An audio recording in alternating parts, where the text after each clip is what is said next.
Hoje eu queria ver com vocês a respeito de um assunto que tem sido motivo de grande debate dentro da nossa denominação, que é a questão da maçonaria.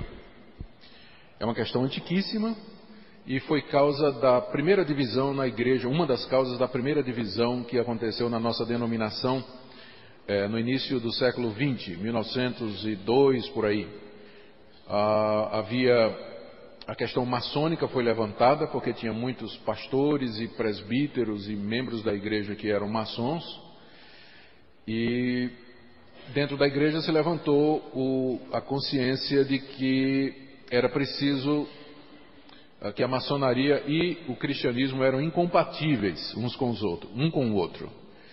E aí houve uma grande discussão sobre isso. A essa altura estava havendo também discussão a respeito de outras questões, como a presença dos missionários americanos dentro da Igreja Presbiteriana do Brasil. Havia um grupo que queria a independência da igreja. E também, por incrível que pareça, o Mackenzie, na época era a escola Mackenzie, ela também estava no meio dessa discussão, como ela deveria ser regida a escola, se o conselho que regiu o Mackenzie era para ser feito de nacionais ou de missionários estrangeiros. E a igreja não chegou a uma conclusão. Em 1902, por aí 1906, eu não me lembro bem da data, não tenho certeza, saiu um grupo da Igreja Presbiteriana do Brasil se pronunciando contra a maçonaria, se pronunciando contra a presença dos missionários estrangeiros, e fundaram a IPI, Igreja Presbiteriana Independente. Então hoje a IPI existe por conta dessa divisão. E no que diz respeito à maçonaria, na Constituição da Igreja Presbiteriana Independente, que não é a nossa denominação, está escrito que é proibido, que não aceitará como membro quem for parte de qualquer seita secreta, especialmente da maçonaria. A nossa igreja, a IPB, resolveu ficar com os maçons. Só que, à medida que os anos foram passando, voltou outra vez o assunto. Mas a maçonaria tem coisas que não estão de acordo com a palavra de Deus e tal. E o nosso Supremo Concílio foi adiando o assunto, então chegou a fazer recomendações. Nunca proibiu, mas fez recomendações. Recomenda que os oficiais da igreja não sirvam a maçonaria. Sempre recomendando, nunca tomando uma posição assim mais radical, até o Supremo Concílio do ano passado, quando a igreja resolveu, primeiro, que ela não aceita mais membros que sejam maçons, ou seja, a partir daquela decisão, os conselhos das igrejas, quando forem receber novos membros, geralmente se faz um exame, não é isso? Se faz um questionário. E agora uma das perguntas vai ser: você é membro de alguma seita secreta, de alguma organização secreta, de maçonaria? Se a pessoa disser que então vai ser colocada a escolha para ela. Ou você deixa a maçonaria para ser recebido na igreja, ou então nós não podemos lhe receber. Então a igreja tomou essa decisão. E os pastores e presbíteros que já são maçons? E tem vários, tem muitos dentro da IPB. Então o Supremo Concílio resolveu que quando o presbítero que é maçom terminar o mandato dele, ele só pode ser reeleito se ele largar a maçonaria. Tá? E os pastores, já que não tem mandato para ser pastor, quer dizer, pastor é diferente a situação, eles são encorajados e exortados a sair da maçonaria. Isso provocou uma polêmica muito grande. Inclusive um dos pastores da nossa igreja, o reverendo Hernandes Dias Lopes, que é muito conhecido no nosso meio, um dos grandes pregadores da nossa igreja, está sendo processado na justiça por um maçom, porque escreveu há alguns anos passados material a respeito desse assunto. Eu posso até ser processado também, por esse estudo aqui. E os maçons, alguns ameaçaram entrar na justiça, e a coisa está feia, Tem um grupo de pastores e presbíteros que são maçons dentro da nossa igreja, que estão... alguns se converteram, como o caso daquele pastor que eu contei, mas outros estão assim bem chateados com tudo isso. E eu sei que não é um problema, eu não conheço ninguém maçom aqui na igreja de Santo Amaro, certo? Então, mas como é um problema que afeta a nossa denominação, eu entendo que seria interessante trazer algum esclarecimento, aproveitando a nossa classe, já que é uma classe de atualização, discussão desses assuntos, para que a gente possa compreender. O assunto não é fácil, é um assunto tremendamente discutido. Os maçons dizem que porque a maçonaria é secreta, quem é de fora não sabe o que é que está dentro, como é que acontece. Aí quando a gente diz então diga o que é que acontece para que a gente não faça um julgamento errado, eles dizem, não, nós não podemos dizer que temos juramento de segredo. Diga, então é muito fácil, vocês dizem que nós não podemos falar porque a gente não conhece. Quando a gente pede então para os que conhecem falar, vocês dizem que não podem. Então fica uma situação insustentável, né? Mas existe publicação, né, a respeito disso. Por exemplo aqui, ó, as fontes de informação. Aqui nós vamos fazer uma análise teológica de algumas crenças e práticas da maçonaria. E de onde é que nós tiramos as nossas informações, já que os maçons geralmente não falam. E quando um ex-maçom fala, aí os maçons dizem, o testemunho dele não vale, porque ele saiu da maçonaria exatamente porque é um maçom ruim. Então o testemunho dele não serve. Então, né, onde é que a gente vai pegar informação sobre a maçonaria? Bom, primeiro a gente analisa, eu considerei a própria Bíblia, os símbolos de fé da nossa igreja e as posições de outras denominações presbiterianas sobre o assunto e escritos de membros da maçonaria. E para esse estudo eu consultei o Regulamento Geral do Supremo Conselho do GAL 33 para a República Federativa do Brasil, os Landmarks e Constituição de Anderson, divulgação da Grande Loja de Minas Gerais, Ritual do Aprendiz Maçom, Instruções para o Companheiro Maçom, Regulamento Geral do Supremo Conselho do GAL 33 para a República Federativa do Brasil, Ritualística e Procedimentos Maçônicos, e aí outros documentos que qualquer maçom haveria de reconhecer que são documentos oficiais. Então aí não tem como dizer que a gente está imaginando coisa, né? Que a gente não está imaginando coisa. Também outra coisa que é importante dizer, a maçonaria ela não é uniforme. Você tem as chamadas potências, tem diferentes potências, que equivaleria, em termos do evangelicalismo, às diferentes denominações dentro da maçonaria, né? Então essas potências seguem rituais diferentes às vezes, mas todas elas se apegam ao chamado landmark, seria a Bíblia deles, não é? Que eles têm em comum. Então, esse material, embora ele reflita a diversidade da maçonaria, mas muita coisa tem em comum, e a gente pode fazer quase que um estudo em bloco a respeito desse assunto. Muito bem.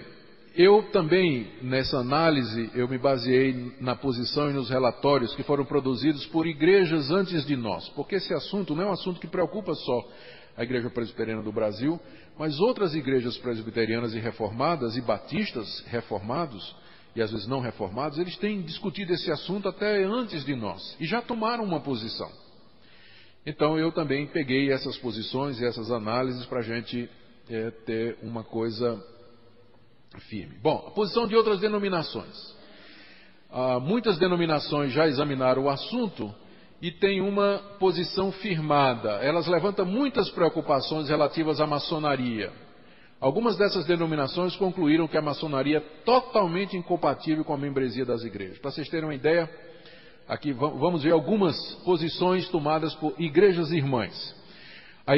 A Reformed Presbyterian Church, a Igreja Presbiteriana Reformada Assino do Evangelho, baseados em 2 Coríntios 6, 14 e 18, que diz, não vos ponhais em julgo desigual com os incrédulos, e outros textos tratando da separação de crentes e incrédulos. Todos os membros dessa denominação foram aconselhados a se separar de qualquer união com sociedades que exigem vinculação por juramento. Então, ela não tomou assim uma decisão, é proibido ser maçom, mas ela aconselhou os membros a se separarem completamente dessas sociedades secretas como maçonaria e outras, por causa que isso exige uma vinculação por juramento. E aí determinou também que as igrejas e os pastores instruíssem os seus membros, que eu acho que é uma coisa que falta muito aqui na nossa igreja, um tipo de estudo aberto como esse, né, a respeito dessa questão, com oportunidade de perguntas e respostas e tudo mais. A discussão acontece muito nos concílios, mas às vezes não chega lá nos membros da igreja. A Igreja Metodista Britânica, ela falou sobre o comprometimento maçônico como um perigo para qualquer cristão envolvido na maçonaria e aconselhou seus membros a não se tornarem maçom e encorajam aqueles que são a estudar o relatório e reconsiderar sua união àquela organização. Você vê aqui os metodistas nos Estados Unidos, eles também, aliás, na Inglaterra, eles também têm uma posição contrária à maçonaria e recomenda, né, os membros, orienta os membros a que se afastem das práticas maçônicas. A Igreja Cristã Reformada, que é uma igreja de origem holandesa, mas já está nos Estados Unidos há muito tempo, ela afirma em seus relatórios que a maçonaria nega a trindade e a divindade de Cristo, é universalista quanto à sua perspectiva de salvação. A maçonaria nega a expiação vicária de Cristo, ensina a salvação pelas boas obras. A maçonaria vê a Bíblia somente como uma entre muitas fontes de verdade sobre Deus. Vê as raízes da maçonaria na filosofia de Platão, na teologia do gnosticismo, e diz que a maçonaria pede um comprometimento com a religião que não é cristã e é anticristã.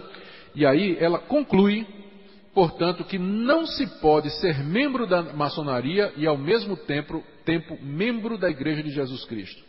E aí diz que a todos os maçons devem ser-lhes negada a membresia na igreja. E todos os que se unem à maçonaria enquanto membros da igreja devem ser excluídos das igrejas locais se não se retirarem daquela sociedade. Então essa daí tomou uma posição radical, né? Firme, né? Dizendo que quem é membro da maçonaria não pode ser membro da nossa igreja. E se alguém, enquanto membro da igreja, se tornar um maçom, tem que ser colocado para fora.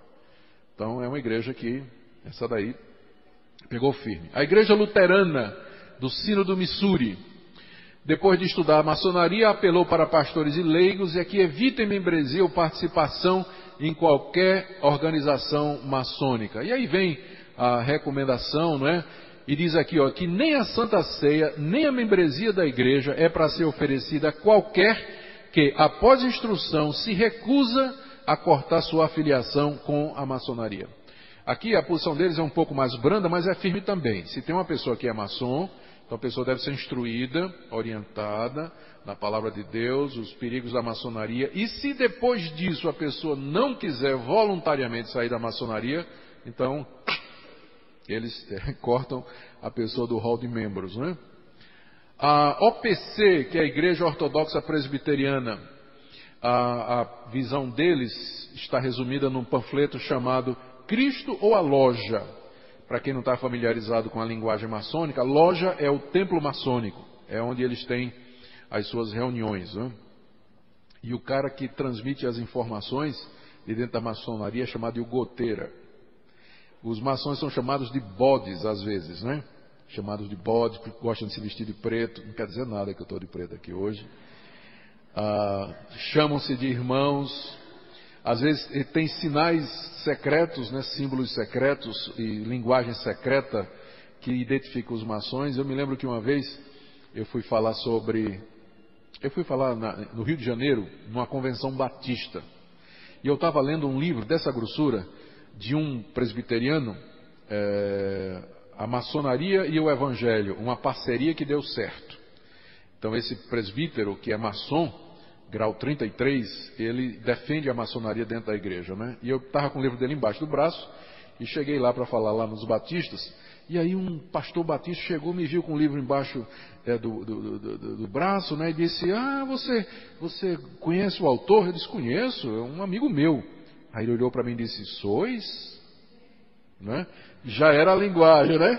E minha resposta devia ter sido alguma coisa mais ou menos assim, assim me consideram os meus amigos. É a frasezinha secreta, né? Eu não me lembrava da frase, não. Aí ele viu que eu não era que eu era um profano, né? Como eles chamam os não iniciados, né? São os profanos, né? Ele viu que eu era um profano, aí disfarçou. Mas o sois, né? É a pergunta que se faz. E eles têm o famoso aperto de mão, né? Que nenhum maçom até hoje me diz como é. E outros sinais, a ponto de que eu tenho um amigo que é maçom. Quando a gente entra no ambiente, ele diz e ele se apresenta no ambiente, e ele faz algum tipo de sinal, que aí quem for maçom ali, ele já vê na hora o tipo de sinal que a pessoa faz, que ele já identifica quem são as pessoas e tudo mais. Não sei quanto isso é verdade. Ele pode ser um goteira, né? Um cara que está transmitindo a goteiragem, a informação de dentro. Bom, aqui a Igreja Presbiteriana, ela declarou a incompatibilidade entre o cristianismo e a loja maçônica, mas não examinou quais seriam as implicações da dupla membresia. Disse que é incompatível, mas não chegou a passar uma norma, né, dizendo que quem for tem que ser excluído da comunidade. A Igreja Presbiteriana da América, ela recomenda a todos os cristãos que são maçons a que reconsiderem sua afiliação à loja e que abandonem. A Convenção Batista do Sul dos Estados Unidos, que é a maior denominação evangélica nos Estados Unidos, declara inicialmente que existe incompatibilidade entre o cristianismo e a maçonaria, listando mais de 10 pontos, dizendo é incompatível aqui, aqui, aqui, aqui. Só que no final, na conclusão, declara que é uma questão de consciência de cada um ser maçom ou não. Bom, mas se é incompatível, se diz que é incompatível com a Bíblia, como é que deixa para a consciência de cada um resolver se ele vai ser maçom ou não, né? É uma incoerência, não sei se é porque, certamente não é porque são batistas, evidentemente, né? Mas é uma incoerência dos irmãos lá, porque se é incompatível, né? Se é incompatível, vai deixar um cristão viver na incompatibilidade sem fazer nada, né? Não sei. Bom, aí vem aquele terceiro ponto aqui. Eu primeiro falei das fontes, né? Segundo ponto, eu falei das posições de outras igrejas sobre a maçonaria. E agora vem a pergunta se existe uma informação confiável sobre a maçonaria. Então, como eu já disse para vocês, uma das objeções mais frequentes feitas pelos membros da maçonaria é que não existe fontes confiáveis. Eles geralmente procuram diminuir o valor das fontes escritas, dizem que o testemunho oral é exatamente de gente que saiu de dentro da maçonaria e que não vale. Então, eles tentam realmente desautorizar as fontes que são usadas. Isso porque as partes consideradas secretas da maçonaria constituem apenas uma pequena proporção das atividades da ordem. Mas as ideias centrais da maçonaria, sua filosofia e história, têm sido alvo de centenas de obras escritas por maçons e antimaçons destinadas ao público em geral e aos maçons em particular, e estas obras podem ser adquiridas inclusive em livrarias maçônicas que são abertas ao grande público. Tá? Então, na verdade, embora eles falem assim que tem muita coisa secreta, mas na verdade não é tanto. Tá? E a filosofia da maçonaria, suas ideias, elas podem ser. O que existe de secreto são alguns rituais, alguns gestos, palavras, frases, sinais de comunicação, identificação, mas no geral o que a maçonaria pensa, isso aí é aberto. Existe bibliotecas maçônicas contendo livros escritos por maçons dos graus mais elevados, como por exemplo em Chicago, a Scottish Rite Library, quer dizer, a livraria do rito escocês, que é uma das potências da maçonaria, o chamado rito escocês, que inclusive é muito chegado à igreja presbiteriana por causa da origem, né? Escócia, né? Andaram juntos durante muito tempo, então, isso aí. Também você tem em Nova York, literatura maçônica, livrarias enormes onde você pode. E aqui no Brasil, você encontra em muitas livrarias também, no sebo, né? Maçom que saiu da maçonaria e vende os livros dele, ou entrega no sebo os livros dele, você pode comprar ou adquirir muita literatura de dentro da maçonaria. Tá, aí também você pode pedir pela internet, né? Como Risardo da Camino, por exemplo. Você pode pedir ali, ó, tem esses livros aqui, ó, Kadosh, O Ápice da Pirâmide, tal da editora Madras, que é uma editora que publica material maçônico. Então, aqui eu estou dando aqui dicas, né, para o pessoal que quer investigar o assunto, né, que pode encontrar esse material. Uma vez foi feita uma pesquisa, desculpe, deixa eu voltar aqui. Foi feita uma pesquisa pelo John Ankerberg, que é um apresentador de programas, é um entrevistador de uma televisão cristã nos Estados Unidos. Ele mandou uma carta aos grão-mestres de todas as 50 grandes lojas da América, com a pergunta: como líder maçônico oficial, quais os livros e autores que você recomenda como sendo confiáveis com respeito à maçonaria? Para ir pegar o cara pelo pé, né? Porque aí, bom, vocês disseram que estes são confiáveis, né? E aí teve resposta assim, ó. 25 lojas responderam: a Enciclopédia Maçônica do Coyles, Os Construtores de Newton e a Enciclopédia da Maçonaria de Mackay, que são 3 obras clássicas que representam bem o pensamento maçônico, né? Então, existe informação. Por mais que eles dizem que é secreto, que não pode saber, mas tem informação sim e que pode ser estudada. A conclusão é que há escritores autorizados pela maçonaria e que há uma notável semelhança das ideias expressas por fontes várias. Então, essa cortina de fumaça que às vezes é lançada, ela é apenas para evitar um exame mais profundo. Quarta coisa que eu analisei, isso aqui não deu certo, aqui embaixo. Quarto lugar, acusações injustas e improcedentes contra a maçonaria. Para ser justo com a maçonaria, eu verifiquei que muitas coisas que são ditas contra a maçonaria, na verdade, não procedem. Parte da ignorância, de preconceito. Então, é justo que a gente limpe o terreno, né? E diga que tem certas coisas que são alegadas contra a maçonaria e que não são verdade. Por exemplo, o fato de ser uma sociedade secreta. Não é que não é verdade, é que não faz sentido. A gente não pode ser contra a maçonaria só porque ela é uma sociedade secreta. Na própria igreja, a reunião do conselho é secreto. Ninguém pode entrar na reunião do conselho, a não ser que o conselho convide. Aliás, é a única reunião dentro da IPB que é secreta. Aliás, eu, como pastor, presidente do conselho, sempre digo aos meus presbíteros, o que está sendo dito aqui não pode ser dito nem para a esposa. Tá? Porque ali nós tratamos da vida das pessoas, tratamos de problemas, às vezes, íntimos da vida das pessoas, problemas que nos chegam. Então imagine se os membros do conselho começarem a conversar para a esposa e a esposa liga para alguém, olha, estou pedindo oração para o Zefinha, que está passando tal. Aí Zefinha, aí Maria já vai ligar para a Joana e dizer, olha, a esposa do prefeito tal está pedindo oração para o Zefinha, daqui a pouco tem uma corrente de oração na igreja para o Zefinha. E o problema dela, a igreja toda já sabe. Então nós temos reunião secreta também. Então não é porque é uma sociedade secreta, porque às vezes o sigilo, não tem nada demais com o sigilo, né? Então nós não vamos usar esse tipo de argumentação. Sou contra a maçonaria porque é uma sociedade secreta. Bom, aí teríamos que ser contra também a nossa própria igreja. Também a questão de fazer juramentos. Tem muita gente que diz que é contra a maçonaria porque o maçom, a pessoa para ser iniciada na maçonaria, ela tem que fazer juramento de lealdade, de segredo e uma série de outras coisas. Bom, a nossa confissão de fé, ela fala que existem juramentos que podem ser feitos. Então, o ato de você fazer um voto, empenhar sua palavra, fazer um juramento, que a Bíblia chama de juramento legal, em si não seria problema. Ainda agora, meu filho fez 18 anos, está fazendo 18 anos esse ano. Ele se apresentou ao serviço militar, foi dispensado, e aí teve que ir lá ao quartel para jurar a bandeira. É uma cerimônia que os reservistas, o pessoal que é dispensado, vai lá e jura a bandeira. É um juramento que é exigido pelo nosso país. Eu sei que Testemunho de Jeová não gosta de fazer isso, né? Mas o cristão, porque respeita as autoridades constituídas, faz o juramento de patriotismo. Não tem problema nenhum com isso. Ele não vê dificuldade com isso. Então não é porque tem juramento na maçonaria que nós vamos ser contra ela. Não é por conta disso, né? Não é por conta disso. É claro que se o juramento for por uma coisa ilícita, aí sim, aí já é outra coisa, tá? Mas um juramento de manter segredo sobre isso, aí não deveria haver. Isso aí é improcedente. Também alguns dizem que são contra a maçonaria por causa do caráter frívolo e leviano das cerimônias, rituais e objetos usados.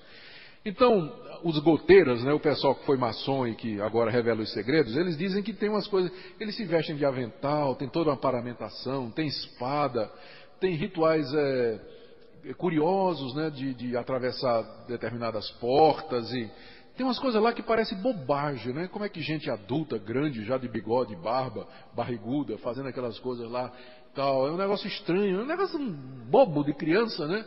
Então eles acham que isso aí é bobagem. Bom, esse tipo de crítica é subjetiva, pois o que pode parecer para alguns pode ser revestido de sentido altamente simbólico. Então é um tipo de crítica que eu acho que não vale a pena ser feito. Outros dizem que a maçonaria é machista e elitista. Eles não têm negros, afrodescendentes e mulheres como membros. E de fato não existe. Quem acusa a igreja presbiteriana de ser machista porque não tem mulheres pastoras, a maçonaria é pior ainda, não tem mulher maçom. Não tem maçonaria feminina, a não ser, eu soube que existe alguns casos em que tem maçonaria feminina, mas que geralmente não são reconhecidos, né? Então a mulher não entra na maçonaria. E há também, dizem, preconceito contra isso. Já deve ter havido, porque eu conheço pessoas, eu conheço inclusive um presbítero que é afrodescendente, mas que é maçom. Então, no Brasil, onde a nossa cultura é tão rica, não é? Onde o preconceito, pelo menos, não é tão evidente como em alguns lugares, outros. Então, eu creio, como os mormons, quando começaram, eles diziam que os que não fossem da raça caucasiana, eles eram descendentes de Caim, e você não tinha mormon aqui no Brasil que fosse negro na origem. Mas aí depois o profeta lá teve uma revelação de que Deus mudou a situação e passou a aceitar. Então pensa numa igreja preconceituosa, né, como é o mormonismo também. Então eles acusam disso aí. Bom, no máximo que a gente pode dizer, eu acho que eles são mesmo machistas e racistas, né? Pois não? Judeu, eu acho que sim. Eu acho que sim. Eu nunca ouvi nada contra judeu. Nunca ouvi. Agora, eu acho que são machistas e elitistas.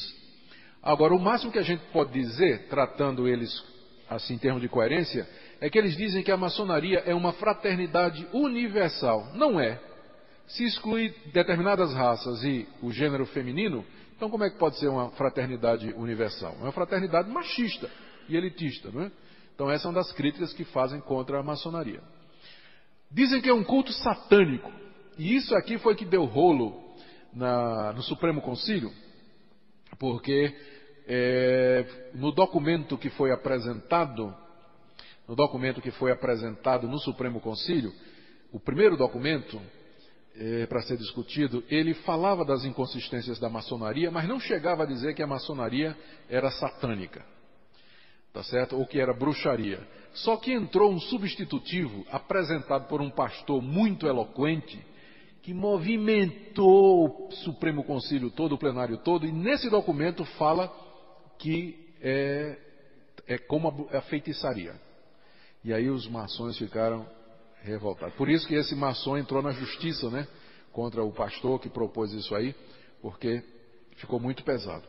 Veja só, alguns consideram a maçonaria como um ritual satânico e que o Gadu ali invocado é na realidade Satanás. Gadu é o deus da maçonaria, mas ele significa o grande arquiteto do universo.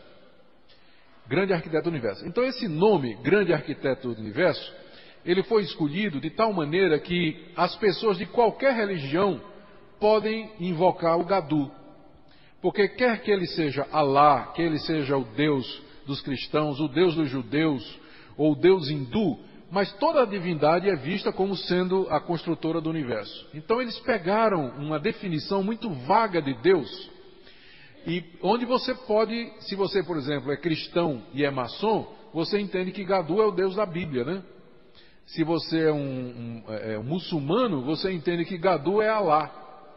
Então eles chamam de Gadu. Só que o pessoal diz que esse Gadu é um demônio, né? Eles dizem que é um falso Deus, é um Deus da maçonaria. Recentemente, eu devia ter trazido essa informação, saiu um relatório a respeito das divindades que existem no Brasil, e pela primeira vez, nesse relatório, apareceu Gadu como sendo uma divindade. Os maçons, naturalmente, não aceitam, porque eles dizem que maçonaria não é religião. É a maior discussão deles, é dizer que a maçonaria não é uma religião. É uma comunhão, é uma fraternidade que tem fins sociais, filantrópicos, mas não é religião. E o pessoal diz, mas como não é religião? Tem um Deus, Gadu, tem um livro que é colocado em cima de um altar e que é lido durante todas as sessões, que é chamado o Livro da Lei. E no caso do Brasil, esse livro da lei é a Bíblia, mas se for maçonaria lá no Islã é o Alcorão. Tem um sistema de salvação, tem rituais, tem juramentos, tem oração, como não é uma religião? Então a grande briga é essa. Os maçons dizem que não é religião, dizem que tem aspectos religiosos, mas não é uma religião. E aí os inimigos dizem, mas é claro que é uma religião, por isso que é incompatível com o cristianismo. O cristão não pode ter duas religiões, não é? Ou ele é cristão ou ele não é. Não pode orar a Gadu e ao Deus de Jesus Cristo. Então, vai por aí.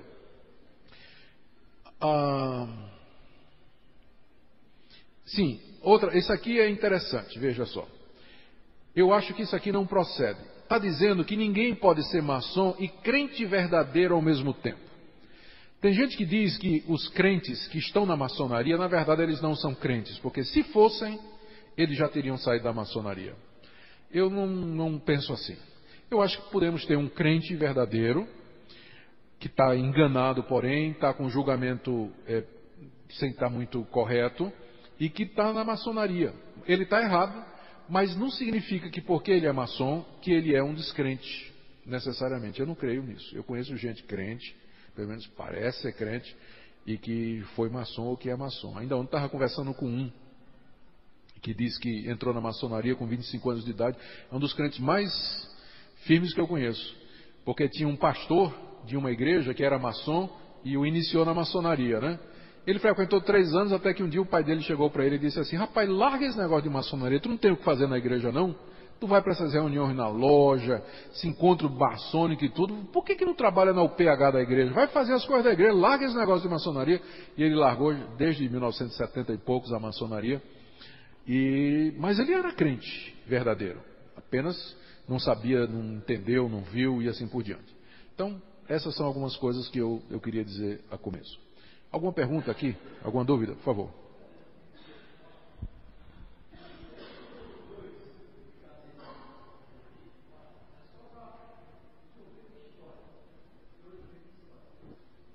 Muito obrigado, pastor. É um testemunho muito interessante. Interessante que foi esse meu amigo que foi iniciado na maçonaria, que eu acabei de contar, já passou 3 anos, foi em Itabuna também, viu? Vai ver que lá tem um celeiro de gente que está cooptando os preterianos para ser maçom. Temos aqui também.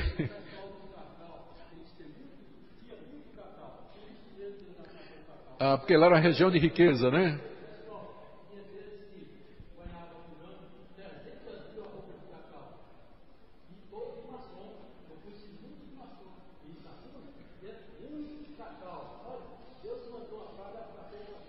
É a vassoura de bruxa, não é isso? É. Uma das provas que é uma religião é que as pessoas aqui na tela, as pessoas que gostam, são justamente as pessoas que não querem nada a ver com religião em termos de cristianismo. Exatamente. Eu conheço vários maçons.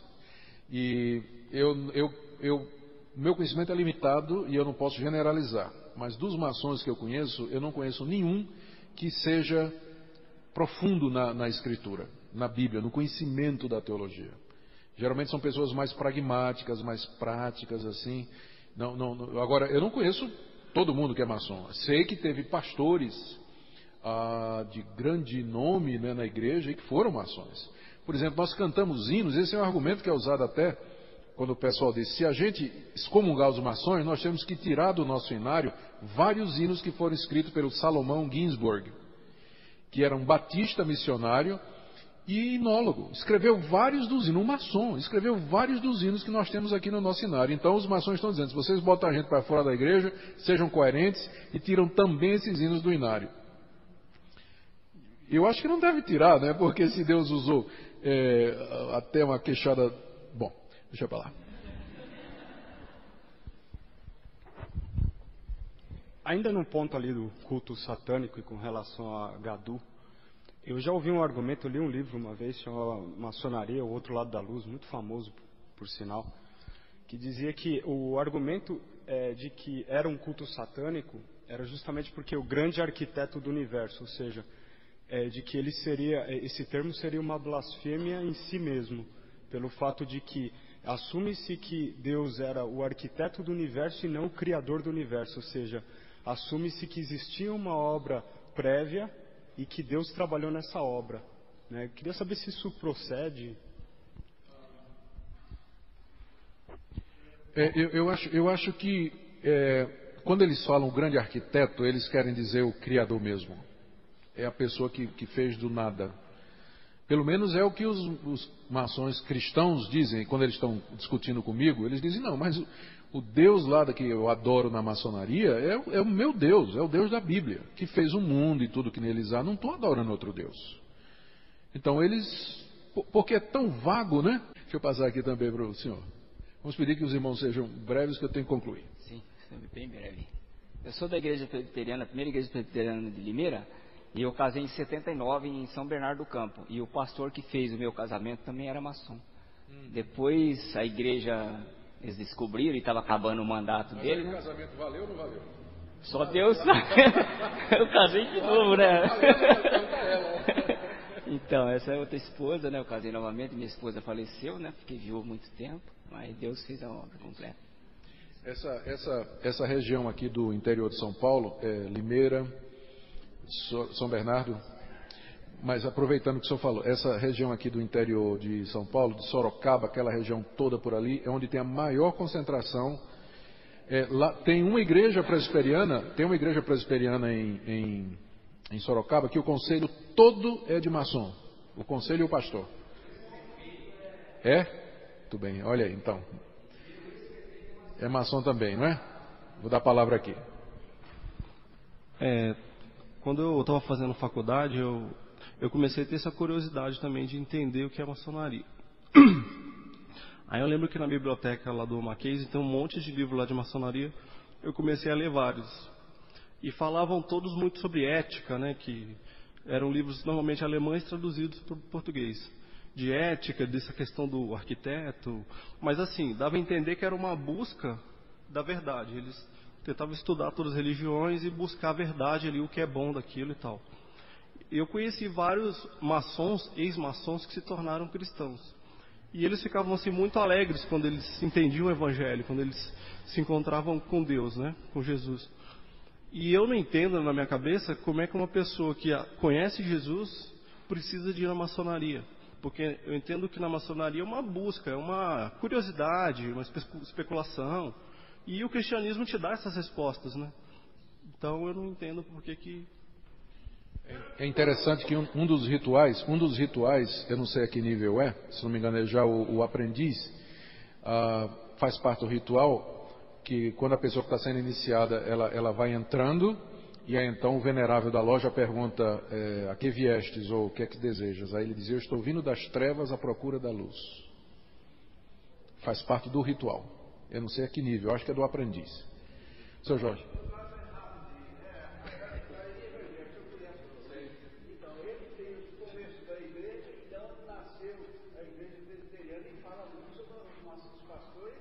Tem um livro do Boanerges Ribeiro, que documenta a questão maçônica e a igreja presbiteriana também. Tá bom, gente, deixa eu só ir aqui para a minha conclusão, já que o nosso tempo está avançando.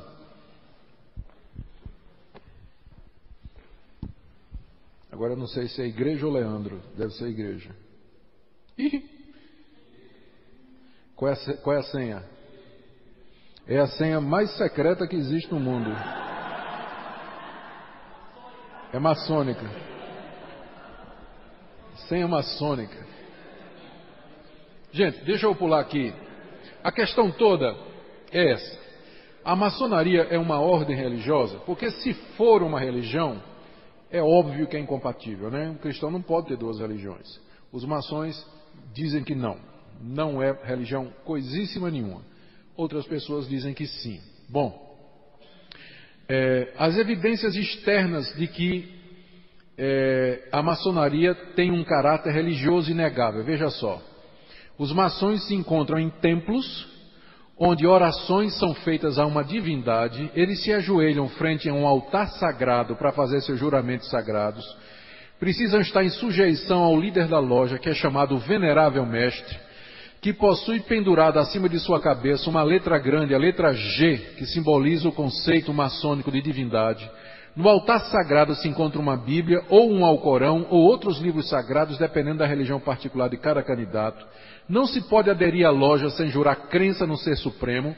Além disso, o candidato é ensinado nos rituais acerca da imortalidade das suas almas.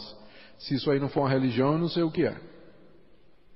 O que é que tem? Bico de pato, pena de pato, pé de pato, quaca feito um pato e não é um pato. É uma pata, né? Tá certo? Os maçons sustentam que não há teologia na loja, na maçonaria. Não existe uma teologia. Contudo, teologia significa estudo de Deus. A maçonaria fala claramente a respeito de um Deus, exige uma crença em Deus, instrui o candidato quanto à maneira de orar e informa a este o nome verdadeiro de Deus. A teologia da maçonaria é desempenhada nas várias cerimônias de seus diferentes graus. Um exame dos significados das cerimônias e dos símbolos demonstra a teologia específica da loja. Por exemplo, aqui agora as evidências internas, os ritos, os landmarks e regulamentos. O rito escocês, aqui eu estou lendo o regulamento geral do Supremo Conselho do grau 33. O rito escocês antigo e aceito se compõe de 33 graus que em suas diversas séries desenvolvem sucessivamente as doutrinas e a filosofia da maçonaria, constituindo-se assim em uma escola de ética, que foi o que o irmão falou, cujo programa é cultuar a Deus e cultivar a espiritualidade. Isso está no landmark, está no regulamento geral do Supremo Grau 33 da maçonaria brasileira. Eles mesmos dizem, né, que é cultuar a Deus e cultivar a espiritualidade. E aqui eu cito dos landmarks algumas coisas que mostram o seu caráter religioso. Aí leio também a Constituição de Anderson, que é um daqueles livros clássicos que são aceitos aqui. Aqui tem alguns, por exemplo, no Arco Real, que é um rito do 13º grau, na abertura da Câmara, logo na abertura as perguntas: onde estamos e para que estamos? A resposta é: no centro do lugar mais sagrado da terra. E para ver se encontramos nas antigas ruínas de Enoque o delta resplandecente de puríssimo ouro, onde está gravado o sublime nome do Gadu. Isso parece ritual, fórmula mística, sei lá o que é. Aí, por isso que o pessoal fica... Quando os trabalhos são iniciados, simbolicamente ao cair da noite, o sapientíssimo mestre pergunta: e por que os nossos trabalhos começam a esta hora, irmão Adoniran? O claríssimo mestre, personificando Adoniran, responde: para simbolizar a nossa ignorância a respeito do verdadeiro Deus e seus atributos, e expressar com a verdade o desejo que nos incita a sair dela. Quer dizer, imagina um crente dizendo isso, né, que ele é ignorante do verdadeiro Deus. E aí são várias outras declarações. O grande pontífice, que é o 19º grau, diz aqui, ó.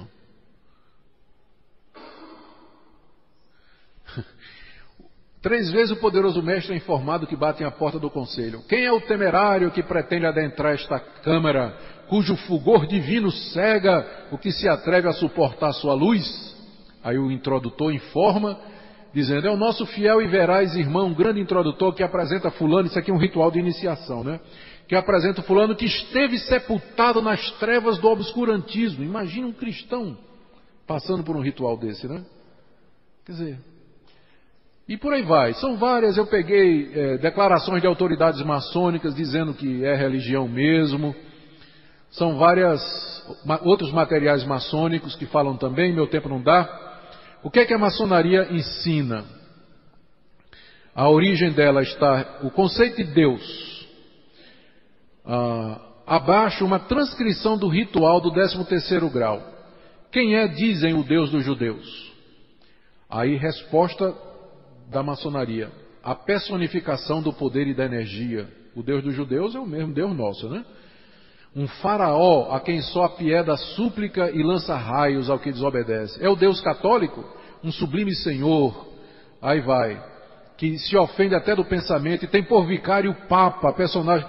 Quer dizer, ele mistura todos os deuses imagináveis debaixo daquela figura de Gadu, não é? Só para vocês terem uma ideia. E dos quakres, fala dos Vedas, de Platão, Jesus, Paulo, Orígenes. Nenhum desses é o Deus, veja só, nenhum desses é o Deus verdadeiro. E E o que impede a queda instantânea desses ídolos é o talento. Assim não é o credo, senão o talento, a pureza e a fidelidade, tal, e por aí vai. Quer dizer, negando inclusive o nosso Deus. Eu queria ter tempo, porque o trabalho é bem extenso, eu quero chegar só nas conclusões. O conceito da maçonaria sobre a Bíblia, que não é a palavra de Deus, sobre Jesus Cristo, olha. No ritual do 32º grau, descrito no ápice da pirâmide, extraímos a seguinte declaração do ritual. O presidente diz: encontramo-nos na entrada da cripta, escutai a voz dos operários que nos precederam e que se dispõem a nos auxiliar na edificação do último tempo. 9 vozes se fazem ouvir. A voz de Confúcio, Zaratrusta, Gotama, Moisés, Hermes, Trimegistos, Platão, Jesus de Nazaré, o Cristo, Maomé e finalmente aquele do amanhã, uma alusão à crença das religiões da vinda do seu Messias. Quer dizer, coloca Jesus como sendo um dos iluminados, uma das vozes que vieram aqui a esse mundo, né? E por aí vai. Conceito maçônico de salvação, enquanto que a Bíblia diz somos salvos pela graça, sem obras, a maçonaria insinua claramente a salvação pelas obras. Nega o conceito bíblico do pecado original. Olha aí, ó. A maçonaria tem ensinado que cada homem pode, por si só, desenvolver a sua própria concepção de Deus e, por meio disso, alcançar a salvação. Isso é um livro de autoridade maçônica, né? Ensinando a respeito disso. Bom, eu quero chegar logo no fim. Conceito maçônico de irmandade. Incompatibilidade entre maçonaria e a fé reformada. Por que é incompatível, nós dizemos? Primeiro, porque o que ele ensina é incompatível com as escrituras, com a Bíblia que nós adotamos. Segundo, é incompatível com os símbolos de fé da nossa igreja, que interpretam esse.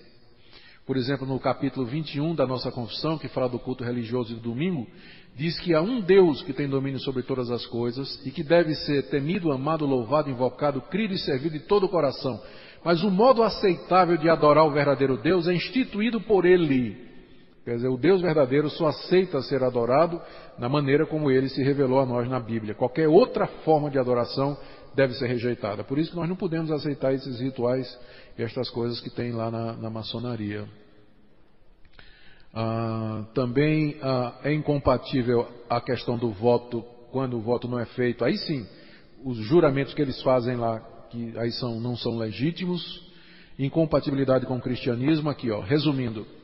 O cristianismo reivindica possuir um único livro verdadeiro, a Bíblia. A maçonaria coloca esse livro em pé de igualdade com os demais livros sagrados de outras religiões. O cristianismo reivindica ser baseado no único Deus verdadeiro, o Deus da Bíblia, e denuncia todos os demais deuses como sendo ídolos. A maçonaria reconhece como iguais os deuses de todas as religiões, sendo o único Deus verdadeiro o seu Gadu. O cristianismo foi demais. Descreve Deus como o Pai de Jesus Cristo e como filhos de Deus somente aqueles que pela fé receberam a Jesus Cristo. O Deus da maçonaria é o Pai universal de toda a humanidade. O cristianismo defende que somente o culto a Deus, conforme Ele mesmo revelou nas Escrituras, é culto agradável e aceitável a Ele. A maçonaria considera todo culto absolutista, inclusive o culto cristão, fruto das trevas da ignorância, das quais somente ela pode libertar. O cristianismo reconhece apenas um Salvador, Jesus Cristo, o único mediador entre Deus e os homens. A maçonaria coloca todos os salvadores das religiões no mesmo nível. Diga, Dudu.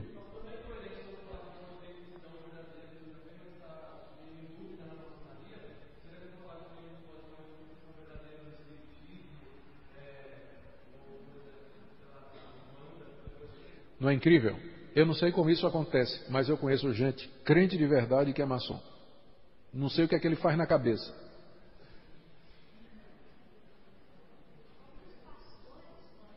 Tem pastores, e pastores de nome.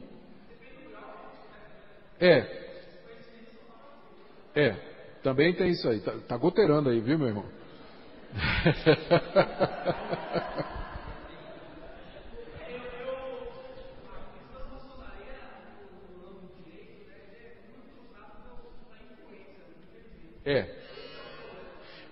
Você tem razão. O pessoal hoje diz que a maçonaria de hoje no Brasil, ela já não é mais de antes.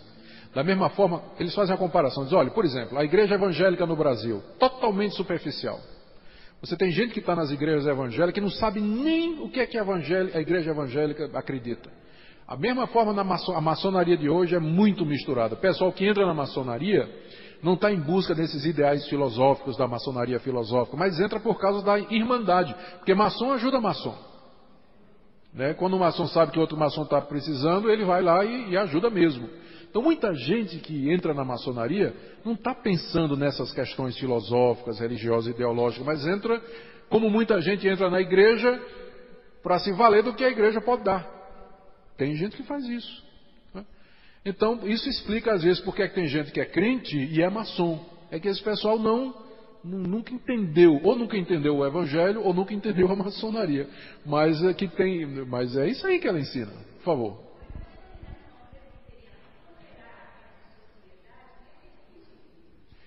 Eu também acho. Eu também acho que é difícil entender. Só podemos nos alegrar, nos entristecer pelos anos todos que passaram, né, sem que a nossa igreja refletisse mais sobre isso, e pelo menos nos alegrar que nós estamos vivendo um momento em que ela está tomando uma posição.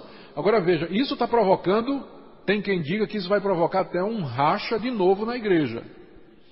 Que se tiver que seja, mas se for o preço, que seja pago, né?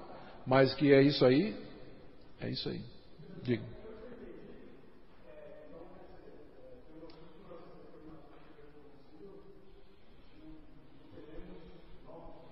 Não.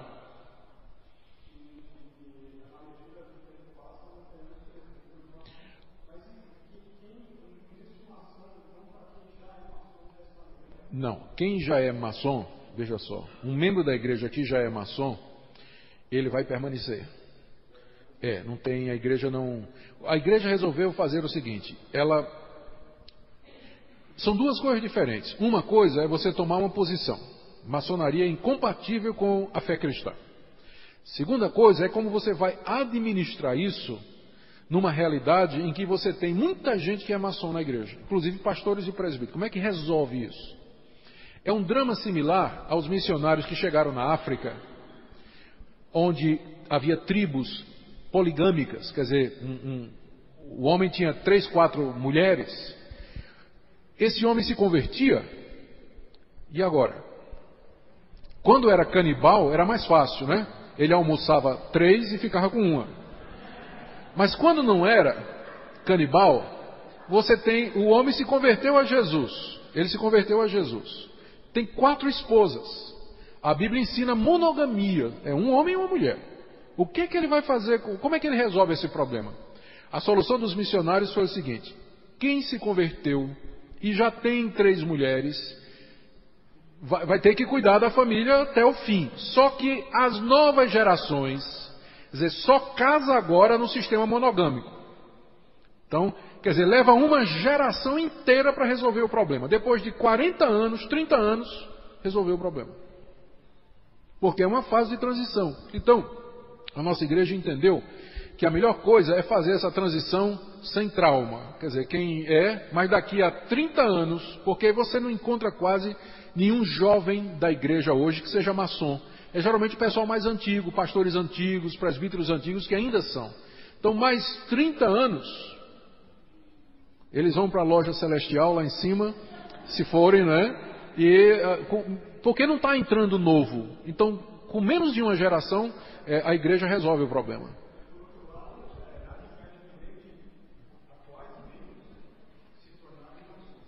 Impede. Quem é membro, impede. A igreja não aceita que novos membros se tornem... Não pode. A determinação, a proibição é receber gente que seja maçom, aceitar que algum membro da igreja se torne maçom e recomendar a quem já é maçom e que está dentro da igreja a que abandone.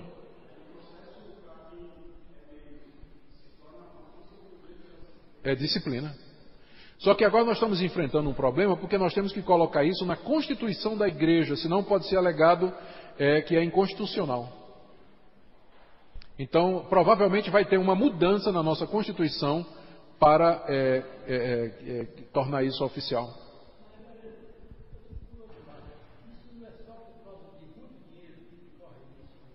Se eles são maçons porque corre muito dinheiro? Não sei. Eu não sei. Tem gente que acredita mesmo na maçonaria como instituição. Eu não sei se é por causa do dinheiro. Pode ser, deve ter gente que entra por causa do dinheiro. Por favor.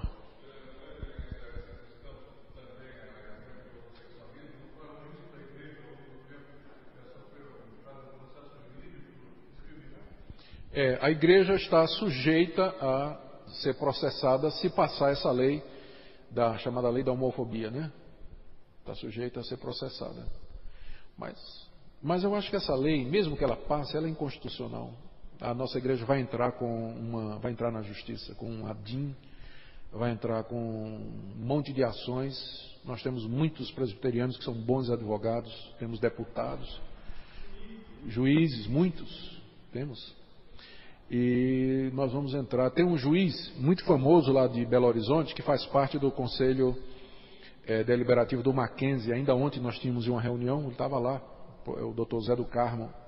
Sou extremamente competente. Lembra quando a nossa igreja teve o problema que o governo reformulou o estatuto das associações civis e queria enquadrar as igrejas, e a ponto de que a igreja seria transformada numa organização civil, qualquer pessoa pode ser membro, um monte de coisa. Ele foi um dos que apresentou a documentação e entrou lá no Senado com documentos e tudo, e que contribuiu para que Lula desistisse da ideia. Ele não deixou as igrejas em paz. Então nós não vamos nos render a esse movimento homossexual sem luta, não. Nós vamos brigar. Tá bom? Bem, gente, vou só terminar aqui. Conclusão.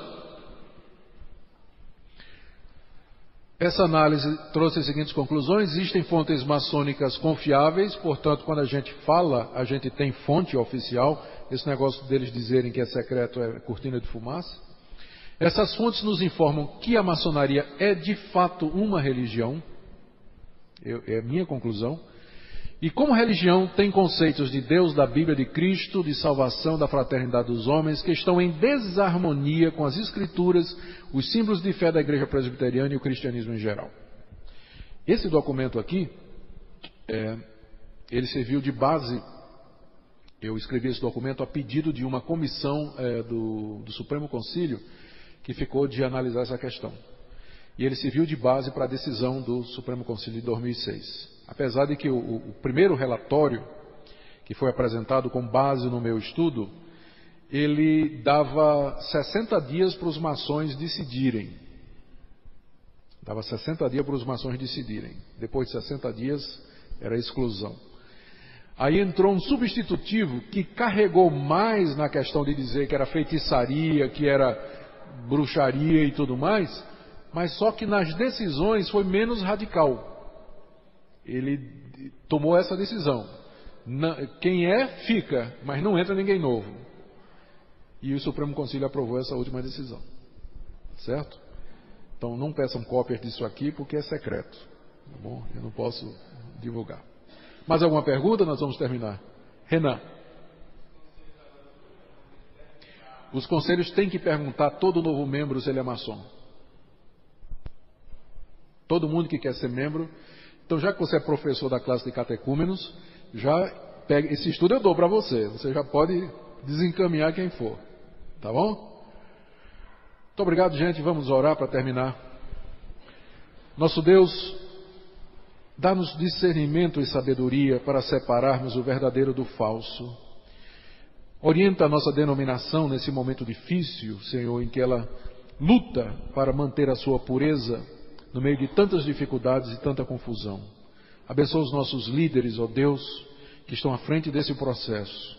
E oramos por aquelas pessoas, ó Deus, que talvez iludidas ou sem verdadeiro conhecimento, fazem parte de organizações desse tipo, que ensinam um outro Deus que não o Deus verdadeiro. Tenha misericórdia delas. Em nome de Jesus. Amém.